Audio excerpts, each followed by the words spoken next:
ఆమెని బందీ చేసిర్రు. కానీ మన రాహుల్ గాంధీ గారు పేదల పెన్నిది, ప్రేమల సన్నిధి, త్యాగాల వారధి రాహుల్ గాంధీ గారు కన్యాకుమారి నుంచి కాశ్మీర్ దాకా పాదయాత్ర చేసినటువంటి మహానాయకుడు. కాబట్టి నేను ఒక్కటే అడుగుతున్నా, ఒక్కటే విజ్ఞప్తి చేస్తున్నా మీకు అందరికి, ఒక్క అవకాశం. ఇక్కడ కూర్చున్న వాళ్ళకి ఎంతో మందికి అవకాశాలు రావడానికి కారణం ఇందిరమ్మ కుటుంబం. మీరు కూడా సర్పంచులుగా, ఎంపీటీసీలుగా, జడ్పీటీసీలుగా అయినరు. రేపు ఢిల్లీ ఎన్నికల తర్వాత జరిగేది మీ ఎన్నికలు, గల్లీ ఎన్నికలు. కాబట్టి ఖచ్చితంగా 34 ఏళ్ల తర్వాత ఒక్క అవకాశం రాహుల్ గాంధీ గారికి ఇచ్చి ప్రధానమంత్రి చేయడం కోసం ప్రతి కార్యకర్త, నాయకుడు కష్టపడాలని కోరుకుంటూ కాంగ్రెస్ ఇచ్చిన ప్రతి వాగ్దానం అమలైతుంది.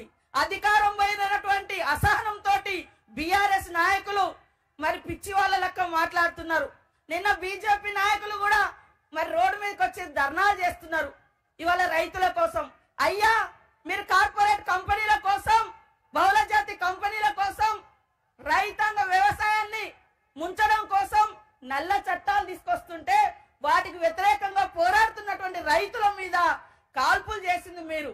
ఇవాళ గిరిజన ప్రాంతాలలో ఉన్నటువంటి, ఆదివాసి ప్రాంతాల్లో ఉన్నటువంటి సహజ వనరులను దోచుకోవడం కోసం మరి గిరిజన యువతను, ఆదివాసి యువతను, వారి హక్కులను కాలరాస్తున్నది కార్పొరేట్ మోడీ వ్యవస్థ అని ఈ సందర్భంగా తెలియజేస్తూ ప్రతి ఒక్కరు కూడా ఒక్క నెల రోజులు కష్టపడండి. మేమందరం 5 సంవత్సరాలు మిమ్మల్ని అందరినీ కంటికి రెప్పలా కాపాడుకుంటాం, రాష్ట్ర ప్రజల్ని కాపాడుకుందామని ఈ సందర్భంగా తెలియజేస్తూ నాకు ఈ అవకాశం కల్పించిన మీ అందరికీ నమస్కారాలు, ధన్యవాదాలు. జై